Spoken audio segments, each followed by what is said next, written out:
Bom dia a todos. É uma satisfação participar pela segunda vez aqui dessa iniciativa de discussão multi e ampla do ponto de vista institucional a respeito de políticas e estratégias para fomentar uma melhoria do controle do câncer no país. Vou trazer aqui um panorama de como essa assistência oncológica vem se organizando ao longo dos anos e os resultados mais recentes em termos de organização de redes de cuidados. E seguramente, ao longo das falas dos demais colegas que compõem a mesa, a gente vai aprofundar a questão da inovação e da incorporação de inovações em oncologia. Um tema bastante caro a todos. O câncer, evidentemente, tema que nos traz essa seara dessa discussão. Ele é e será, ao longo dos próximos anos, um fator preponderante na preocupação de todos os gestores públicos na área de saúde. Por quê? Porque confere uma característica de disseminação em relação a diversos estratos etários, mas principalmente afeta as pessoas no envelhecimento. E como nós somos uma sociedade que, graças à solução de diversos outros problemas de saúde que acometem adultos jovens e evitação de mortes evitáveis, nós temos, então, o câncer como provavelmente um espectro que vai dominar o panorama de cuidados em saúde pública nas próximas décadas, e crescente no Brasil e em todo o mundo. É claro que hoje, como tema inovação, é importante a gente comentar a respeito de quais são as dificuldades que a inovação, o conhecimento científico na área do câncer tem trazido para os formuladores de políticas de cuidados e tratamento dessa doença. Então, há um crescente entendimento na medicina de que o câncer não é uma única doença, ele é uma doença particular em cada caso que ocorre, e as pessoas que são portadoras do câncer, elas também não são iguais. Elas têm características clínicas, biológicas, genéticas, metabólicas próprias, o que faz com que o resultado de tratamentos do câncer sejam cada vez mais individualizados. Ao longo dos últimos anos, a gente vê na discussão, na literatura, na imprensa, nós temos seguramente uma grande quantidade de informações que estão se tornando disponíveis a respeito de como a doença ocorre, como ela se desenvolve, quais são os fatores preponderantes para a ocorrência do câncer. No entanto, é uma angústia de quem cuida dos pacientes com câncer.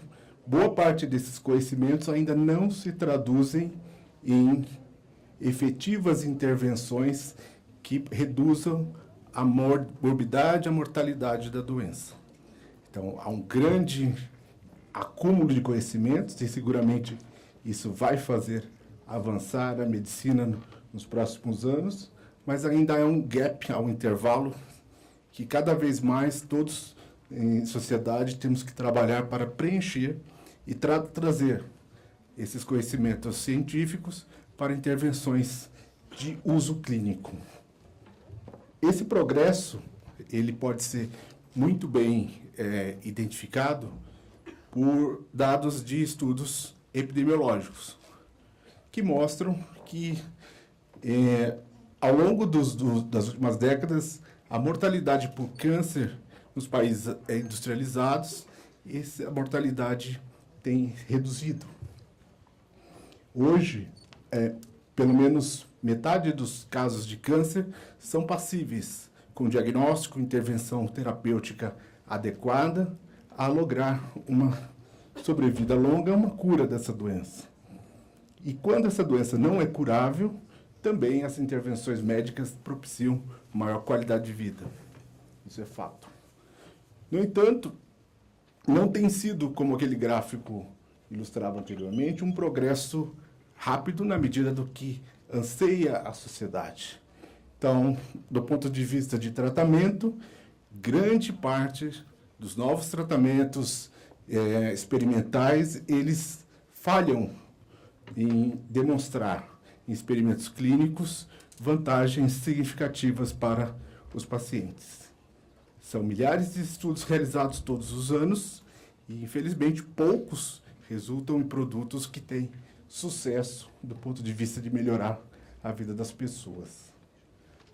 Do ponto de vista de diagnóstico precoce, dado que o tratamento também tem essas limitações, nós tivemos também um progresso muito limitado. Infelizmente, poucos tipos de câncer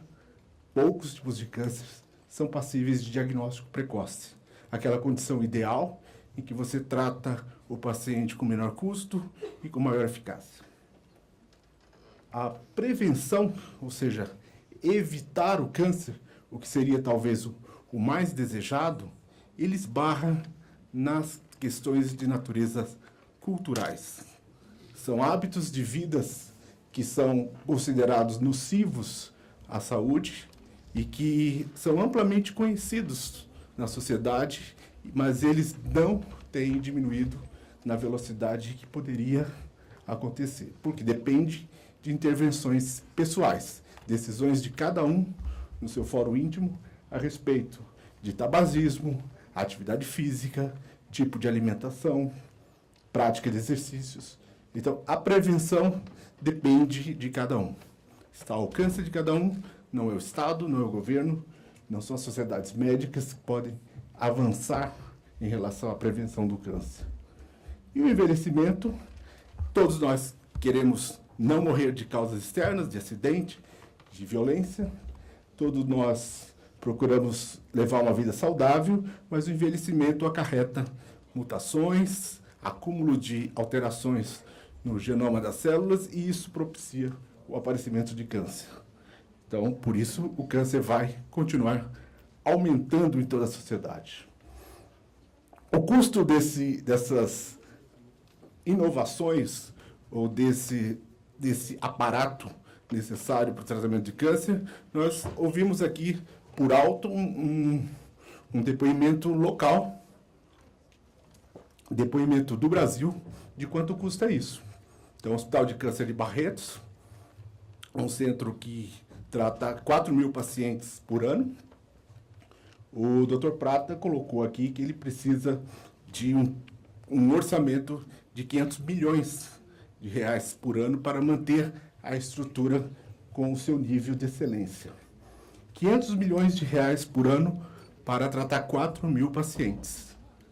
Se nós colocarmos que nós temos que tratar 600.000 pacientes no Brasil com câncer, se ficarmos, por exemplo, em 300 centros, hospitais especializados para tratamento de câncer no Brasil, que é o que temos hoje, nós precisaríamos de quase 150 bilhões de reais para esse custeio. Isso é o dobro do orçamento do Ministério da Saúde. Então, claramente, qualquer intervenção para controle do câncer, ela tem que ter um aspecto de sustentabilidade do ponto de vista de custeio pela sociedade. Nós temos, então, essa rede, que não é de hospitais gerais que tratam câncer, mas de hospitais que, para serem habilitados a tratar câncer, precisam demonstrar uma estrutura hospitalar mínima que garanta um tratamento integral a esses doentes. Esse gráfico tem 297 habilitações, mas hoje já são 299 habilitações em oncologia. E isso redunda que a rede pública de tratamento de câncer seguramente trate com cirurgia, quimioterapia, radioterapia, provavelmente em torno de 500 a 600 mil pacientes por ano. Evidentemente que isso com um custo para a sociedade, um investimento na saúde dessas pessoas, feito pelo governo federal. Essa é a parcela federal de financiamento em oncologia, mas seguramente é necessário entender que estados e municípios despendem recursos próprios para poder apoiar o tratamento do câncer, não é apenas o governo federal. E nós temos algumas dificuldades, sim. Dificuldades que a gente pode traçar aqui pelas modalidades de tratamento importantes no cuidado do paciente com câncer. Então, diagnóstico e cirurgia. Cirurgia realizada por especialistas em cirurgia de câncer, cirurgia oncológica. A especialidade de cirurgia oncológica é uma especialidade médica que demanda um longo período de treinamento.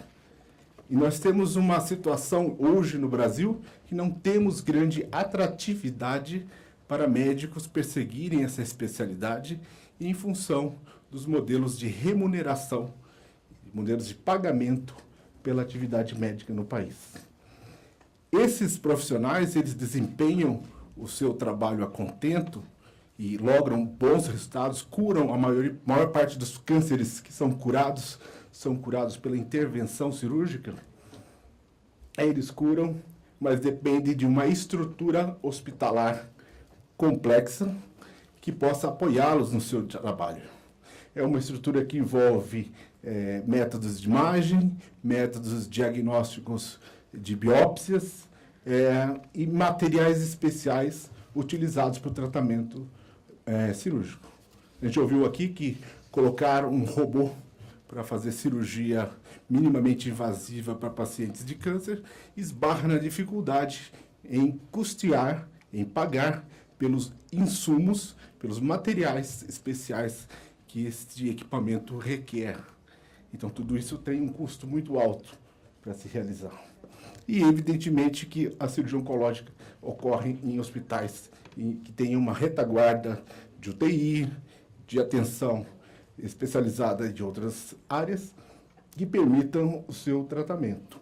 E no SUS o que nós temos? Nós temos hospitais que dispõem, sim, de cirurgia robótica para tratamento minimamente invasivo, pelo SUS. Hospital Erasto Gersten, em Porto Alegre, em Curitiba, acho que o Hospital das Clínicas, em Porto Alegre, ICESP, em São Paulo, INCA, no Rio de Janeiro, Hospital do Câncer de Barretos.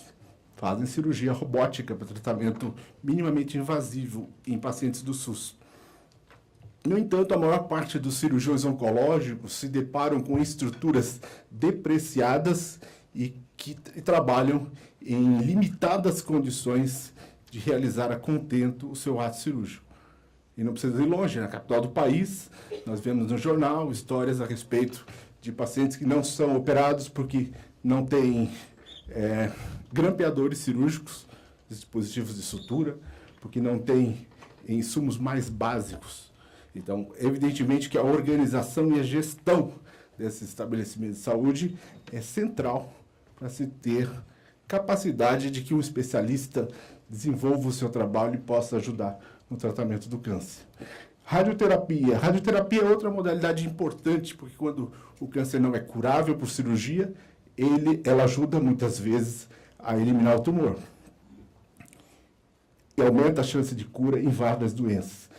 É uma tecnologia que depende de uma estrutura muito especializada, que envolve profissionais que também são escassos no mercado, em função do limitado número de centros de tratamento por radioterapia que existem, e onde nós necessitamos de radioterapia, nós não temos profissionais dispostos a se deslocar e trabalhar nessas regiões. Modelo de remuneração, modelo de atratividade para fixação de profissionais especializados. E radioterapia, evidentemente que a cada ano, cada 6 meses, a gente vê novidades em termos de tecnologia para realizar o tratamento, e nós temos uma variabilidade muito grande do parque de equipamentos disponíveis para tratamento. É um parque tecnológico que requer investimento continuado para se manter atualizado, e as instituições muitas vezes negligenciam esse aspecto e não fazem atualização tecnológica à medida da sua necessidade. E a cobertura, como todos conhecem, dos relatórios, das informações disponíveis, ela é insuficiente na grande maioria dos estados do país. Aqui é um gráfico onde a gente coloca como cobertura insuficiente aqueles estados que realmente não dispõem de equipamentos suficientes para tratar os casos emergentes de câncer, incidentes de câncer. E como cobertura limitada, aqueles que estão ali próximo do ideal, mas abaixo do recomendável para se assegurar um acesso tempestivo a esse tratamento, onde existem filas. Essa é a situação atual do panorama de acesso à radioterapia. Em função disso, diversas ações foram divisadas para aumentar esse parque de radioterapia, que é dotar hospitais especializados em tratamento de câncer, não hospitais gerais, hospitais especializados em tratamento de câncer, de equipamentos de radioterapia. Então, através de diversas iniciativas, há uma previsão de pelo menos mais 113 equipamentos sendo colocados à disposição do SUS, e após esse investimento, nós divisamos que ainda vão restar problemas. Tem estados como Pará, Maranhão, Piauí, onde não há hospitais habilitados, centros de tratamento de câncer em locais e números suficientes para cobrir a população do ponto de vista de oferta de tratamento. Há um esforço do Ministério da Saúde, dos governos estaduais, dos secretários municipais de saúde em prover nessas regiões mais hospitais para tratamento de câncer. Nessa expansão da radioterapia, nós tivemos nos últimos 2 anos mais 39 equipamentos que entraram em operação para atender as pessoas no SUS. Então, é um processo lento que está acontecendo e que vai depender ainda de um investimento e de uma intervenção maior para prover rede capacitada para tratamento. Quimioterapia, que eu acho que vai ser o grande tópico dos demais palestrantes, a gente só coloca aqui que nós estamos em uma fase do entendimento da oncologia em que se procura, como foi dito anteriormente, individualizar o tratamento, particularizar o tratamento para uma doença através do seu conhecimento a nível molecular e adaptar a doença às possibilidades e necessidades de cada paciente, que são diferentes. O desafio, a gente vê todo dia que o custo do tratamento oncológico sistêmico, a quimioterapia, ele é um custo crescente para a sociedade. Há diversos fatores relacionados ao aumento do custo dos tratamentos novos em oncologia, possivelmente vai ser tópico da discussão posterior, mas o desafio está posto. Os tratamentos são mais caros. Em suma, se a gente for identificar quais são os gargalos e quais são os desafios atuais para o tratamento do câncer no Brasil, nós vamos identificar pontos de vista comuns. É necessário ampliar acesso à prevenção, acesso a diagnóstico precoce, sem dúvida. É preciso investir em mais conhecimento a respeito da incidência de câncer no país e do tipo de doença que nos acomete. Como eu falei, os métodos de diagnóstico hoje requerem meios moleculares para o diagnóstico do câncer. Isso precisa acontecer. E tudo isso depende de intervenções que têm um custo. Então, é preciso assegurar recursos adequados para se ampliar esse diagnóstico e tratamento do câncer no Brasil. Essa é a nossa intervenção aqui hoje.